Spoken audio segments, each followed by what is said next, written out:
Ladies and gentlemen, as we begin our services here, we would kindly ask everyone to please turn off or silence all electronic devices. Thank you.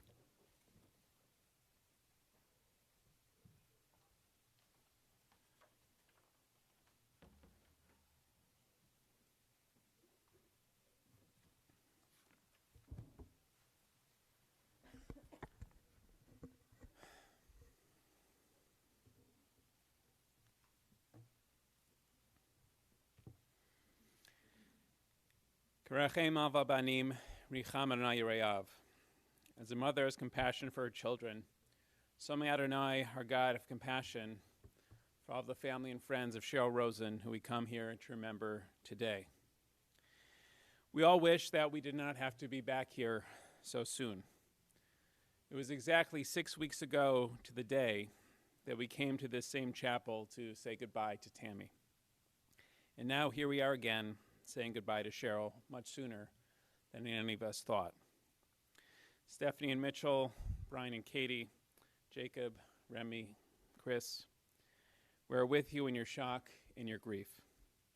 Stephanie, you summed it up the best by saying to me, "This just sucks." I couldn't have said it any better.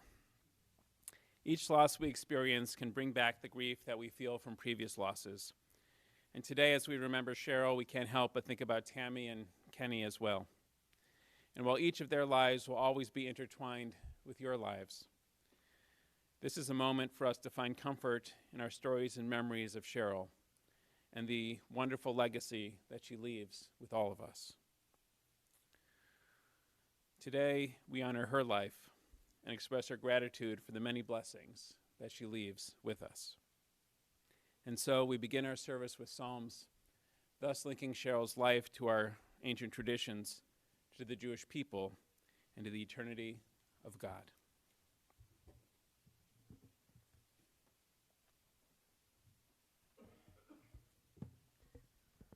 Shir Lama'alot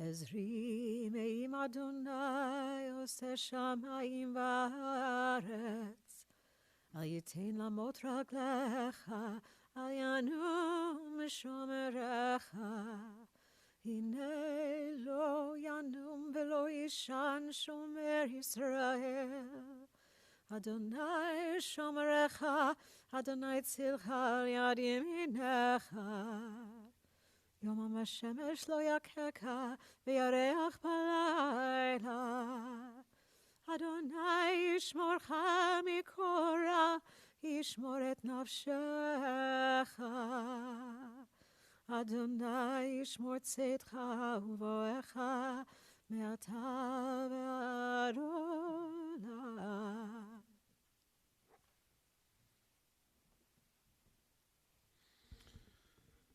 Psalm 121, a song for ascents.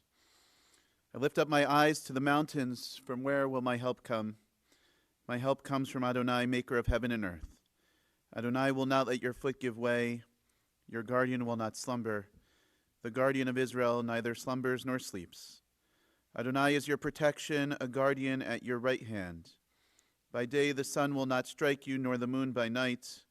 Adonai will guard you from all harm and will guard your soul. Adonai guards your going and coming, now and forever.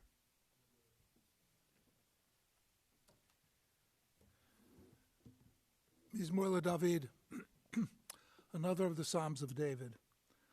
Adonai ro'i lo echsar binot desha yarbitzeni, al mei menuchot yinahaleni, nafshi yeshovev, yancheni v'maglei tzedek l'ma'an shemo, Gam ke'elech begetzal mavet lo irara ki ata imadi. Shiftecha mishantecha hemer nachamuni. Taroch lefanai shulchan neged sorarai. Dishanta v'Hashem en roshi. Kosida vaya. Achto v'chesed yirdefuni kol yimei chayai. V'shavti bevet Adonai le'orech yamim. Those are the Hebrew words of Psalm 23. It's a psalm we know so well from settings such as this. We sometimes call it the Shepherd Psalm. Many of you, I'm sure, know it from memory. Recite with me. The Lord is my shepherd, I shall not want. He maketh me to lie down in the green pastures. He leadeth me beside still waters. He restoreth my soul. He guideth me in straight paths for his name's sake. Yea, though I walk through the valley of the shadow of death, I will fear no evil, for thou art with me. Thy rod and thy staff, they comfort me. Thou preparest a table before me in the presence of mine enemies. Thou hast anointed my head with oil. My cup runneth over. Surely goodness and mercy shall follow me all the days of my life, and I shall dwell in the house of the Lord forever.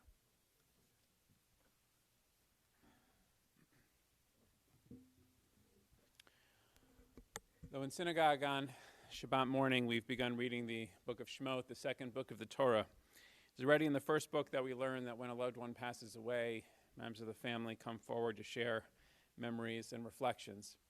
As that ancient tradition will continue today, as first we'll call upon Sheryle's children, Stephanie and Brian and Mitchell, then her grandchildren, Jacob and Remy. Stephanie, Brian, Mitchell.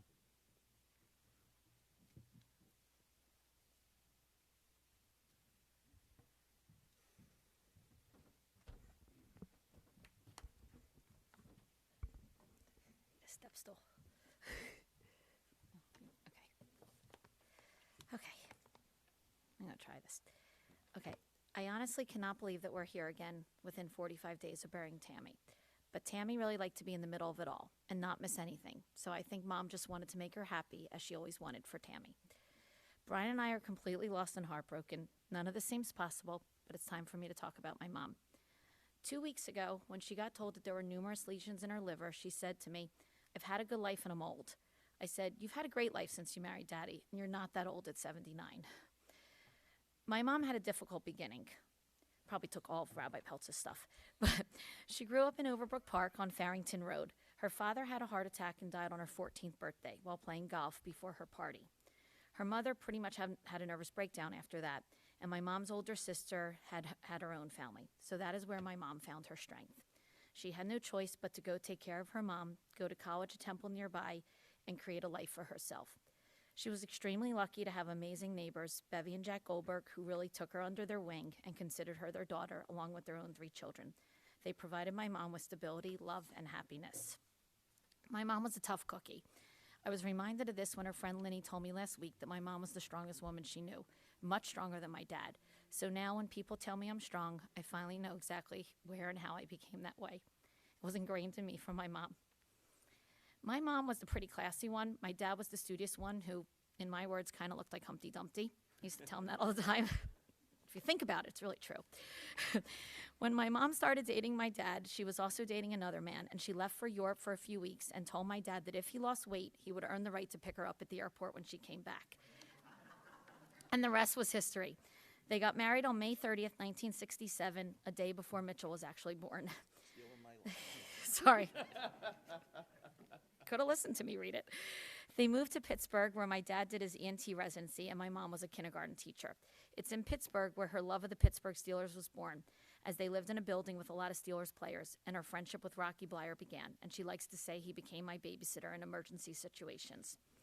Brian and I were both born in Pittsburgh, and in 1973, we all moved to Riverside, California, for my dad to serve in the Air Force, and my mom took on her proudest role as a stay-at-home mom. In 1975, they moved back to this area to Deptford, New Jersey, where my dad created his own medical practice in Woodbury. And then next year, we became a family of 5 when Tammy was born. In 1977, my mom took on her next challenge, which was designing and leading the building of our family home at 1811 Country Club Drive. Because Mom was a kindergarten teacher, she felt very, very strongly that moving children in the middle of a school year was a terrible mistake.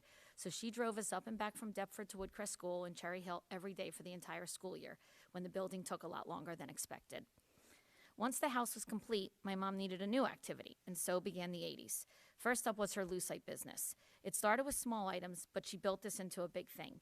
There were always lucite trash cans, towel holders, cake stands, a chair in our crazy orange and black bathroom, and best of all, the massive plant holders and stands in our kitchen, holding at least 70 orchids, ferns, cacti, and lots of other plants. Many of you were beneficiaries of those creations. My mom was all about periods of activity. She had a bedazzling period where everything had sparkles put on it.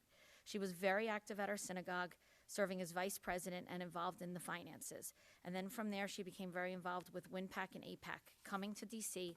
to lobby on the Hill for Jewish causes, which was wonderful because it timed with me being in D.C. for college. So we did a lot of those events during APAC conventions together. She learned how to play mahjong and golfed at Woodcrest Country Club.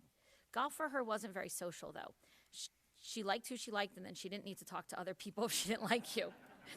Judy, Heps, and her would be the first ones on the golf course at 6:45 a.m. several times a week so they wouldn't ever have to play behind someone. Even with all those activities, she happily drove every carpool and never missed an opportunity to attend any of our sports or other activities. She made dinner every night, and we sat down to eat together, many nights without my dad as he was still at the hospital. It was right around this time when Brian and then Tammy went to Petty, and my mom was driving up and back to Petty every Saturday and Sunday. My parents had lots of activities and friendships, but my mom at heart was really an introvert. She liked time by herself to read, to do her crossword puzzles, play Sudoku, and watch her soap operas. But what my mom truly valued most of all in this world was being with her family. We'd Christmas time vacations growing up every year, first going to DuPont Plaza in Puerto Rico with the Fruchtmans for many years, and then going on cruises for at least 15 years with the same 5 to 7 families. As I've had my own family for the past 24 years, what I know gave her an immense amount of pride was passing on the torch to me. I am not one for everyday family dinners. I hate making dinner. But I love to make every Jewish holiday meal. She taught me how to make all of her Jewish holiday recipes like matzo balls, latkes, and mandel bread. Even if I know what I'm finally doing, I called her for every meal to ask some question. She would get very excited when the house would fill with smoke for Hanukkah latkes and the firemen would pay us a visit on more than one occasion. Stole my line again. You had a choice to listen to me. Because as we were growing up, she loved to chase the fire trucks if we were out driving and their lights would be on. But her true strength showed up when my dad initially got sick in 2006 and the 12 years after that. Sitting in the ICU every day for 6 weeks when my dad was in his coma was very difficult, but she studied those monitors and saved his life from a pulmonary embolism. I remember the doctors coming in and telling her back then that they only find these types of embolisms in autopsies, and she literally saved his life. It was difficult for her watching my dad decline and not being able to do the things they talked about doing in his retirement. But she was by his side every day, making him laugh, loving him, and you really saw what 55 years of a wonderful marriage looked like. When I said something to her last week about seeing Daddy soon, she said to me that Daddy lived to make her happy, and he would do anything to see her happy, and that was so true. So I know that Daddy and Tammy will welcome her with a big hug, probably unlimited bottles of white wine, and she's probably really happy to be away from me yapping about the amount of her wine intake. I am who I am because of my mom. I look just like her, which I'm forever grateful for. I have the overriding value of family is first because of how my mom raised me.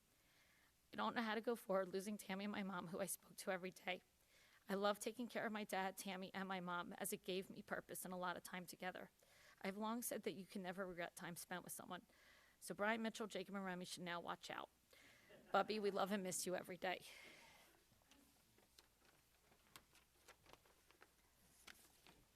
Yeah, we're all hosed now.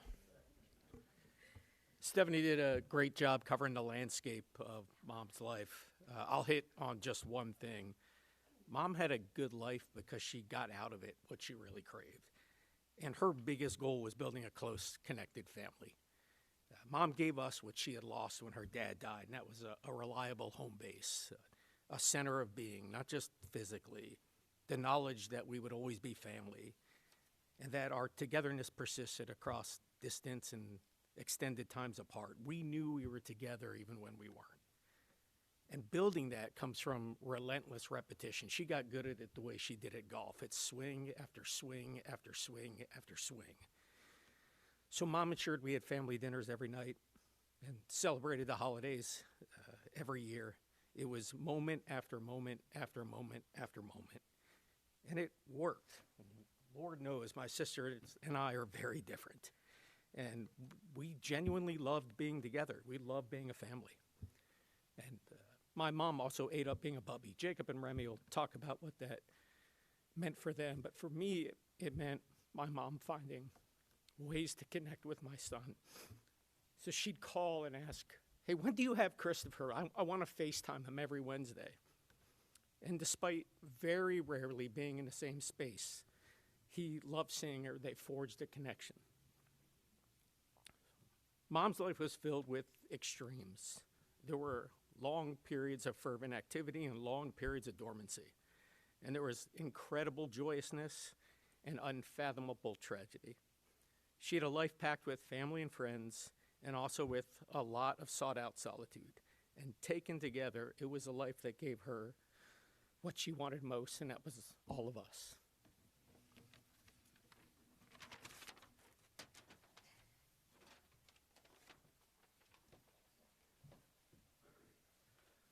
Well, you all look pretty funny in your underwear right now. Just telling you that right now. I knew I wouldn't be able to follow up after either of these guys, so I just thought I would talk a little bit about some of the funny stories. You'll get a kick out of them. I'm not as formal as fluent with my words, so I'll just give you some stories out of order, possibly, and we'll laugh a little bit. So, one thing about Sheryle, I don't know if you all knew this, but she actually knew Wilt Chamberlain when she grew up. It was kind of a cool story, and she always talked about that to me, and I thought that was pretty neat. He used to walk her home, she said, from the library all the way back to our house and made sure she was safe, and she appreciated that a lot. She loved sport. I don't know if that was her start to sports, but she loved sports after that, and she met what's his name, Jacob the Flying Hawaiian, Shane Victorino, met him, and she met Bernard Hopkins, and she was always watching baseball and football with us. And I remember her throwing the terrible towel at Pittsburgh right at the TV. When I first met her, she was crazy. I'm like, this woman, she's taking the towel and throwing it at the TV. I'm like, what am I getting involved in? Because I'm not a sports person, but I'm like, oh, maybe it's the wrong family. I don't know, but it was kind of funny, and I always like making her laugh. Because I don't watch sports that much myself. So we'd be watching a football game, and I'd say, I sure hope they score a home run. And she would always laugh at me. And it was kind of my fun thing with her. And I did that joke all the time, and she always laughed.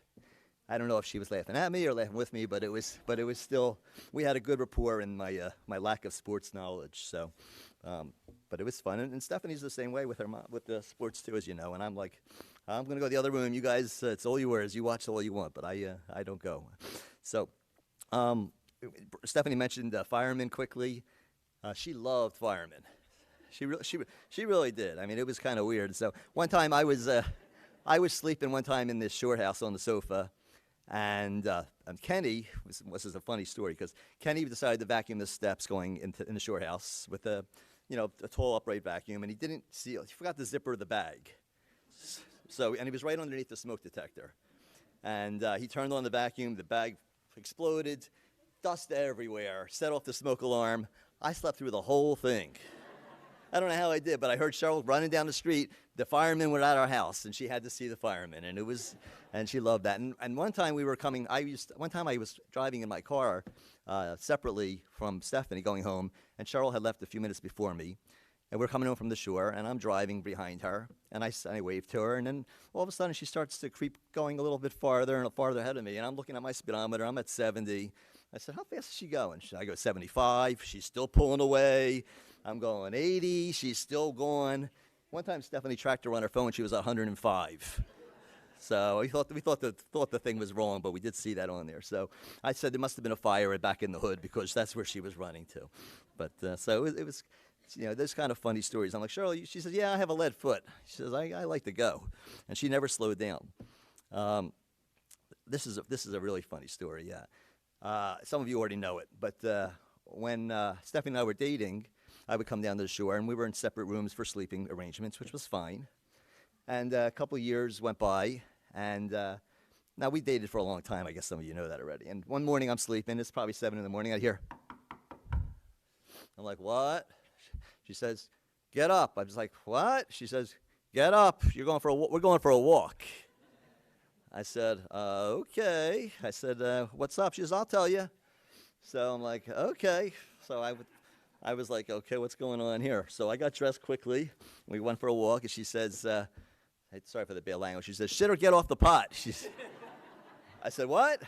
She says, I know you. You like to get the milk for free, but but that's not going to work with me anymore. She says, do you love my daughter? I said, yeah, I love your daughter. 5 years. I should love her. She says, well, guess what? I said, what? She said, you're getting married August 23rd.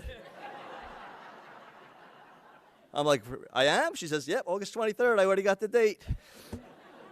And the rest was history. We got married August 23rd. So, that's the kind of person she was. I mean, and I loved her for it. You know, it worked out in the end, I guess. I don't know how long I would have been waiting if she hadn't done that, but it was the right decision.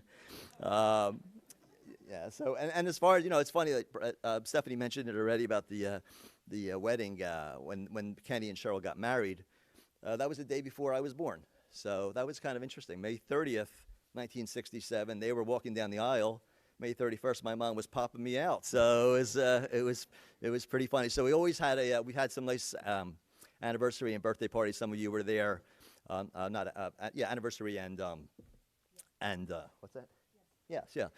Anniversary and birthday parties together, and we combined them down at the shore, and that was an awful lot of fun. And we never forget how many years they were married because it's the same years as I was alive. So it made it very easy. I couldn't forget their anniversary.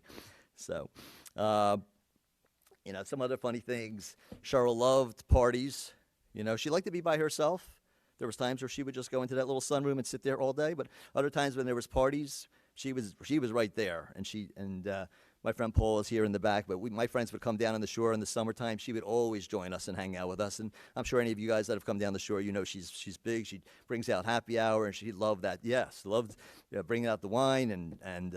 She actually got buried with a bottle of wine. Stephanie didn't mention it, but there's a bottle of Mondavi with her, so right in there. So she's set for about a day. So, what's that?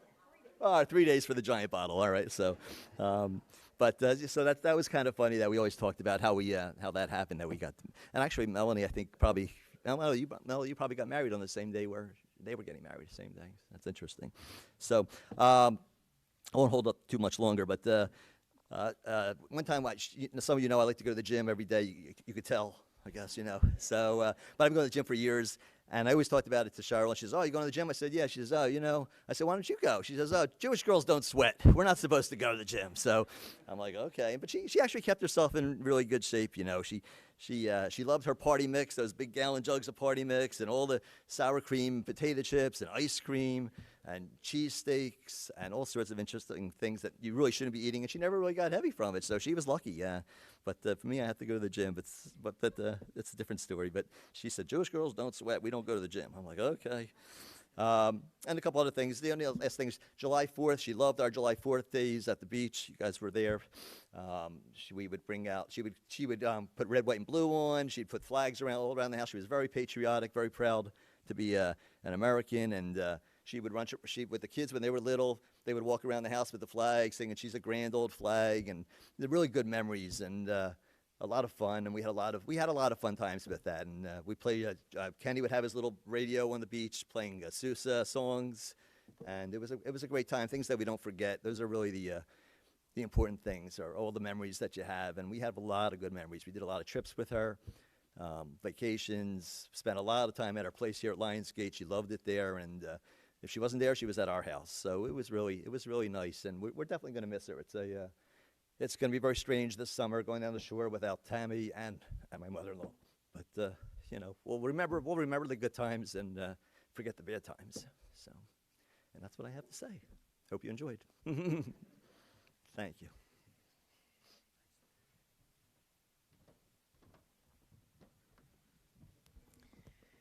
Now we'll call up Jacob and Remy.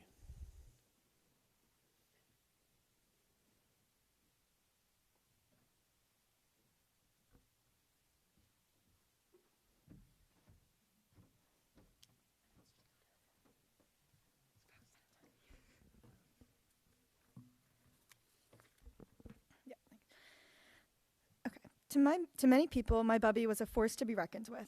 To me, she was that same force, but also someone whose love was both obvious and understated as she grew into the role of being a grandmother over our 24 years. One of the clearest ways she showed love was through her love of traditions. When I was bat mitzvahed, she invited me over to her house and taught me how to make matzah balls, just as her bubby, Yeda, had taught her to do at her age. She didn't hand me a recipe and walked away. She showed me every single step, shared stories along the way, and told me that one day I would pass this recipe on to my own granddaughter when I became a bubby. From that moment, the matzo balls were mine and my mom's to make, and she trusted us to carry on something that she had held on to for generations. And that is the kind of love my bubby had, was consistent and enduring. Her love also appeared in a variety of other ways. Growing up, I was always drawn to her jewelry, especially a large Jewish star that she wore almost every day. On the day of my Hebrew school consecration, my bubby gifted me a miniature version of that necklace, which I'm wearing right now, allowing me to match her glorious style and giving me a piece that would constantly be able to remind me of her. I wore that necklace to every Jewish event for years, all the way through my confirmation when I went to Israel. And when I was walking down Ben Yehuda Street, I found a store selling handmade Hamsa necklaces. I knew immediately I wanted to bring back something to her, something that she could cherish as much as I valued my necklace. I walked away with 4 similar but unique Hamsa necklaces. This is the one I picked up for me. One for my bubby, my Aunt Tammy, my mom, and myself. I knew my bubby had better jewelry. She wore very elegant pieces, far beyond anything I could reasonably afford. But from the day that I gave her that necklace, she began wearing it layered with her Jewish star necklace, the larger match to my own, exactly as I have here. She never commented on the change, never made it obvious that she had done that, but the gesture spoke louder than any words she could have said. And that was really how she loved, sometimes quietly, always consistently present, always there wherever she went. That same kind of love was everywhere in her apartment at Lionsgate, in her house on Country Club, throughout her apartment, along with dozens of acquired glass vases, were pictures of Jacob and I. One of them is Jacob and I when I was about 7 on our first cruise, when the photographer told Jacob to kiss my cheek, and I was physically recoiling. And that is when they got the picture. And that one always made Bubby laugh, so she was front and center in her apartment. Another one is us two kissing Bubby's cheeks on our most recent vacation, Jacob willingly this time. And it's both in print in a very large framed picture and her lock screen, which every time she opens her phone, struggles to open her phone. It was always there. She didn't need to announce how proud of us she was at every juncture, although she often did. Her love was just simply everywhere. She also showed up for us in a lot of other ways. For years, every Friday, she would call Jacob and I to wish us a Shabbat Shalom. The calls were always short, less than a few minutes, just good Shabbos, a quick check-in, and then another have a good Shabbat. Never dramatic, always unwavering. And when college schedules and life got complicated, she got over, calling me 5 times a day to try to reach me, and instead found a new way, sending insanely, wildly colorful AI-generated Shabbat images to our family group chat, always wishing us peace for the week ahead. As a person who helped teach her how to use her phone, I have no clue where she still found all of these AI images, but they always brought us joy. The shore was where we spent all of our best times together. Bubby loved the shore, a similarity she shared with my Aunt Tammy.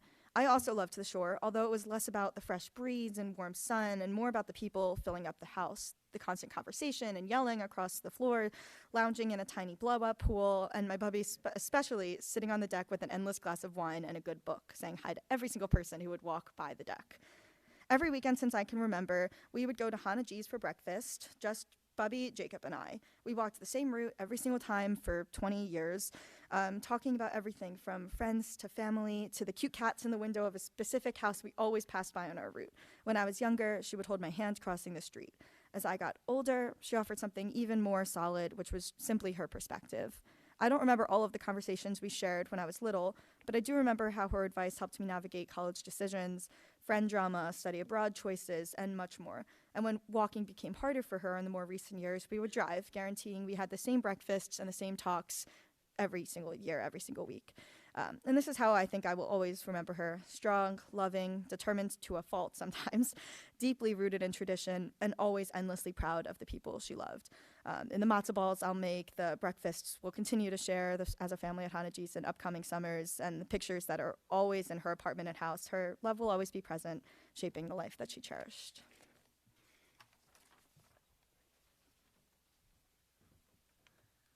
I'm just going to start off by saying that I'm glad she wasn't awake to watch that terrible Eagles loss on Sunday. I think if the cancer didn't kill her, watching that game might have. Over 24 years as Bubby's grandson, I was the recipient of enough love and affection to last a lifetime. Her love for her family was timeless. As a toddler, she let me play curlsies with her carefully styled hair as I sat on her lap, 2 fingers in my mouth, drooling over SpongeBob cartoons. I felt her love at the sleepovers Remy and I would have in my mom and Tammy's old bedrooms, as Bubby would join in on our jukebox dance parties and games of hide and seek before we'd eventually leave to go back home. But she made it so that we never wanted to leave. My friends and I would ride over on our bikes and sprint to the pantry, which was always well stocked with M&M Chips Ahoy cookies, before rushing down the basement to shoot hoops and bowl on the toys she had helped set up. But the place, despite its charms, was never the reason why I kept going back. It was because Bubby showed me time and time again that there is no greater blessing in this world than spending time with those you love. And man, was I fortunate to spend a lot of time with Bubby. Over the last couple years, especially after Papa passed, I became quite worried about the sedentary lifestyle she was living at Lionsgate, and I tried to figure out a way to spend time with her while doing something we both loved. So we started eating a lot of really, really unhealthy food together. I took Bubby to the Jug Handle, a dive bar with notoriously good wings. She walks in, and first thing she sees is a couple guys in the bar in MAGA hats. She looks over at me, smirks, and goes, "Great choice." We spent a couple of hours interspersing great conversation with cheesesteak egg rolls and buffalo garlic parmesan wings, which you won't be surprised she absolutely housed. But before she passed out in a food coma in the passenger seat of my car, she said, "We got to get that again soon." We never made it back, though. Bubby was the best at playing both sides of her life. We had as good a time together at G. Morello's, her ordering a dozen oysters to match my lump crab-covered filet mignon, as we did bringing fast food to her place. I'll never forget keeling over in laughter seeing her plate the Popeye's chicken sandwich and fries I brought over before pouring a Bubby-sized glass of kosher Chardonnay to accompany it, and I can't imagine that many other people have ever done that. I'm grateful to have had the opportunity to push Bubby, too, outside of her comfort zones, even in her old age. One day, I drove to Lionsgate to try to get her to take a walk with me outside on a particularly nice day. Of course, I was met with an initial refusal because the daytime soaps were just beginning, but I was nothing if not determined, and after a lot of pleading and prodding on my end, and oy veys and kvetching on her end, we finally made it outside and spent a beautiful day together reading our books and chatting like how so many of our favorite days were spent. Of course, those conversations could go down paths that were less fun, as you all know, like when she had seen something particularly egregious on the news and wanted to, quote, hear my opinion. I was usually more than happy to oblige her with the argument she wanted, typically occurring around the dinner table or during an otherwise rare moment of bliss and tranquility with the family. But if death provides an opportunity to look back at the past through rose-tinted glasses, I can't help but feel that those conversations helped us learn more about each other. I'm choosing to believe that she no longer saw me as some radical campus communist, and at the very least, I think her convictions came from a sincere and well-meaning place, one shaped by the contours of a life that was bookended by tragedy. A dad dead on her 14th birthday, a mom who never recovered, a sister who never looked out for her, at the end, a daughter gone way too soon. But in the middle of those periods was over 50 years of laughter, joy, and happiness with an amazing man, and together they raised, in my humble opinion, 3 amazing kids. And for 24 years, I got to be a part of that. So excuse me if I don't want to be sad today, because why be sad when I have so much to be grateful for, and it's all because of Bubby. Thank you.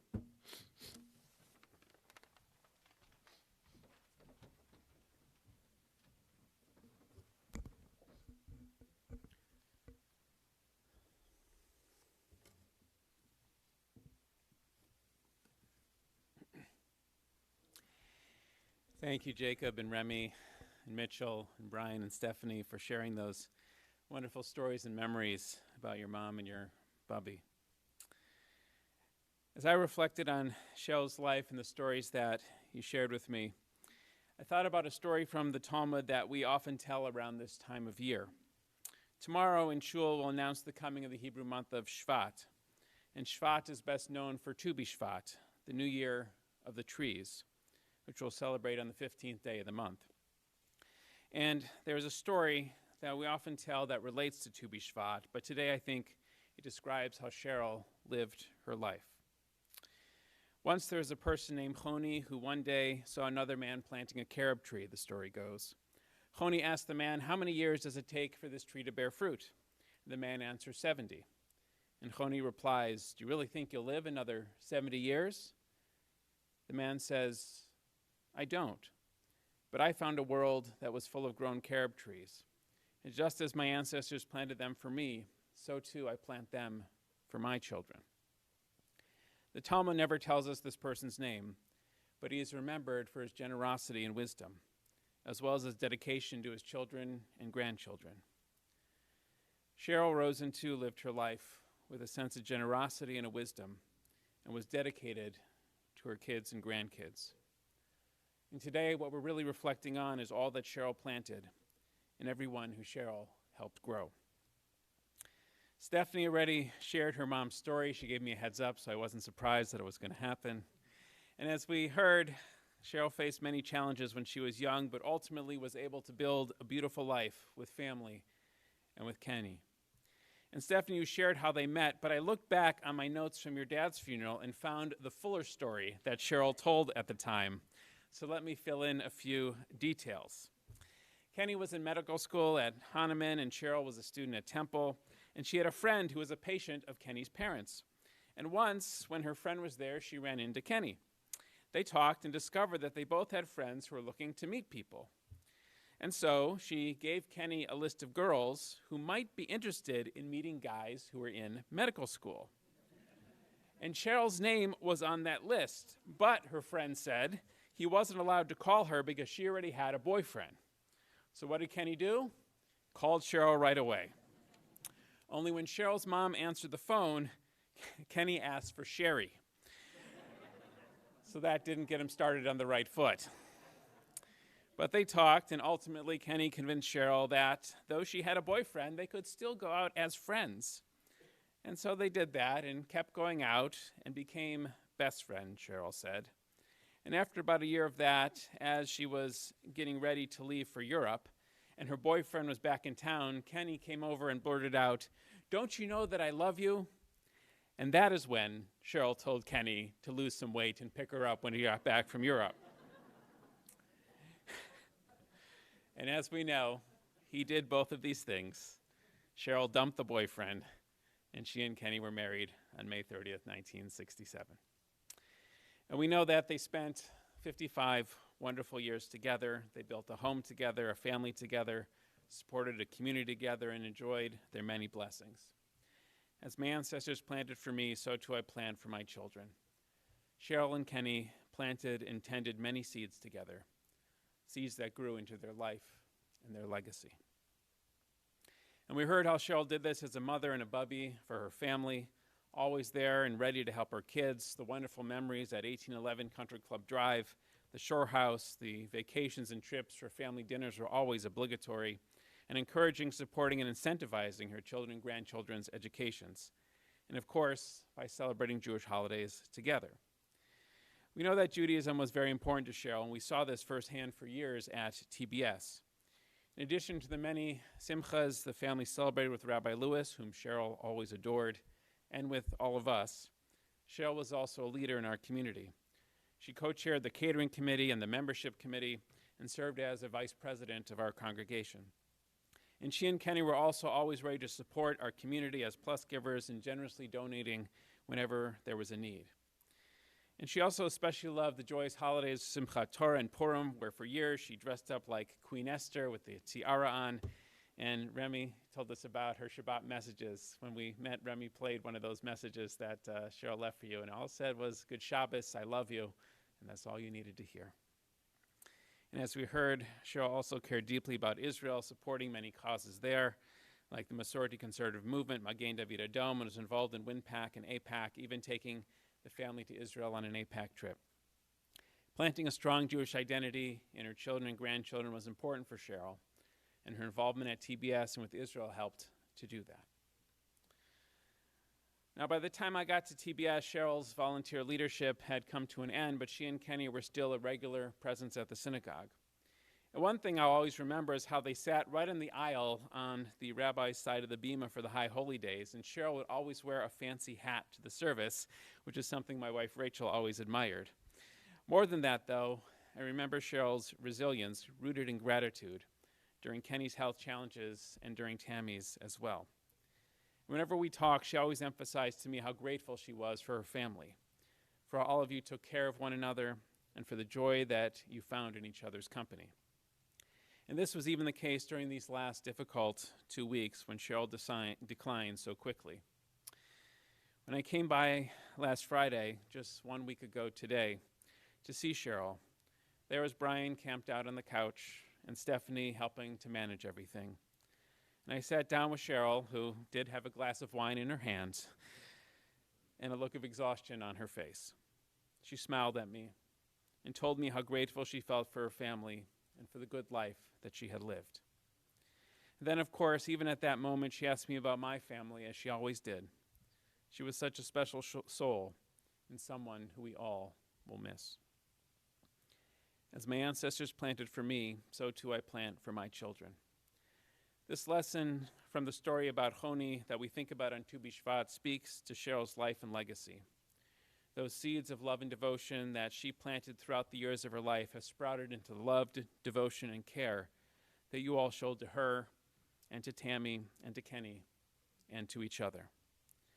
And it's this example that Sheryle set in the way that she lived that will help guide all of you through the shock and the grief of this moment. Is because all that Sheryle planted that we know that your memories of her will always be a source of strength and a blessing for all the days and the years to come. We rise for a final prayer.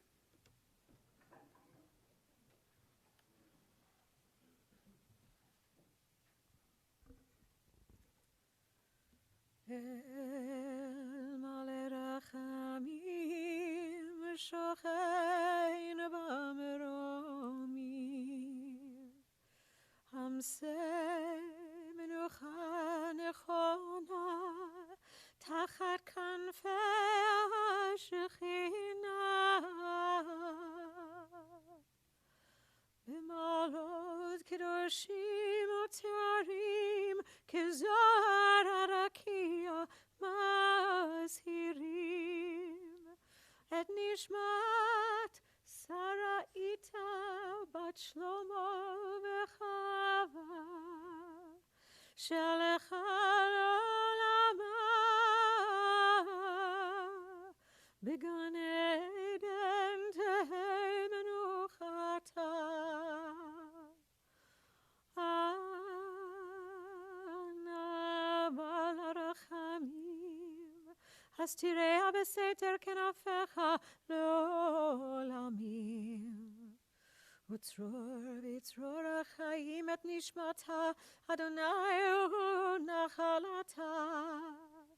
ותנוח בשלום על משכבה, ונאמר אמן.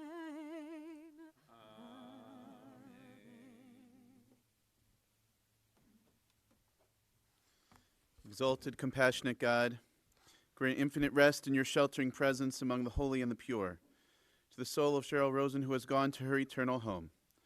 Merciful One, we ask that our loved one find perfect peace in your eternal embrace. May her soul be bound up in the bond of life. May she rest in peace. And let us all say, Amen. You may be seated.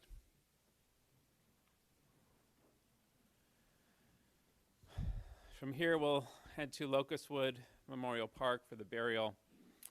And then Shiva will be observed after the burial at Stephanie and Mitchell's home, 514 Queen Anne Road. Comforters are welcome after the service at the cemetery. There'll be a minyan there at 3 p.m. this afternoon. And then again on Saturday evening after Shabbat, there'll be a minyan at 6 p.m. Then on Sunday, Shiva will be at Lionsgate from 12 to 2 p.m. in the afternoon, and then move back to Stephanie and Mitchell's beginning at 3 p.m. with the minyan at 7 p.m.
Is set for everything, a time for every experience under heaven, a time to be born and a time to die, a time for planting and a time for uprooting, a time for hurting and a time for healing, a time for tearing down and a time for building up.